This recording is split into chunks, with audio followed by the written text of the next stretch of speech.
L పాసోలో ఉన్న జూకి వెళ్దామని ఎక్సైట్మెంట్తో family అంతా రెడీ అయ్యి బయలుదేరాం. కానీ వచ్చాక తెలిసింది ఏంటంటే మేము వచ్చింది పేరుకి జూ అయినా మా చెప్పులు కాళ్ళు అరిగేదాకా తిరగడానికి అని.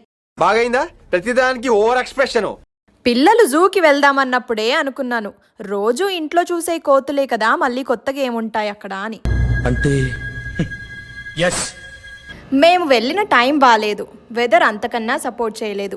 100 డిగ్రీల ఎండలో ఆ ఎండకి తట్టుకోలేక యానిమల్స్ అన్నీ వాటి కేవ్స్ నుంచి బయటికి రాలేకపోయాయి కాబట్టి అన్ని యానిమల్స్ చూడలేదని పిల్లలు కొంచెం డిసప్పాయింట్ అయ్యారు. టెక్సాస్లో ఎండలు మేలోనే ఇలా ఉన్నాయంటే ఇక ముందు ముందు ఊహిస్తేనే భయంకరంగా ఉంది. ఇక మా అయాన్ మమ్మీ నేను నీ ఫోటో తీస్తానని చెప్పి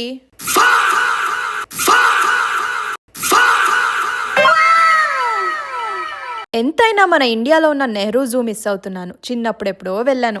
ఇక ఆ పిల్లులు బల్లులు చూసింది చాలని ఆ ఎండకి ఆవిరైపోయి పోకముందే చేసేదేం లేక ఇంటికి వెళ్దామని ఇంటికి బయలుదేరాం.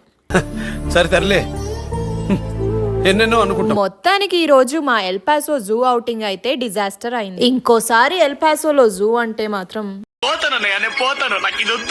ప్రతి అవుటింగ్ ఎప్పటికీ పర్ఫెక్ట్ గా ఉండాల్సిన అవసరం లేదు, కానీ మా ఫ్యామిలీతో స్పెండ్ చేసిన ఈ టైం అండ్ క్రియేట్ చేసుకున్న మెమరీస్ మాత్రం పర్ఫెక్ట్. పిల్లలు కూడా చాలా అలసిపోయి రిటర్న్ రైడ్ అంతా కార్లో పడుకున్నారు. ఆహా, పిల్లలు పడుకున్నప్పుడు ఎంత ప్రశాంతంగా ఉంటుందో. Thanks for watching.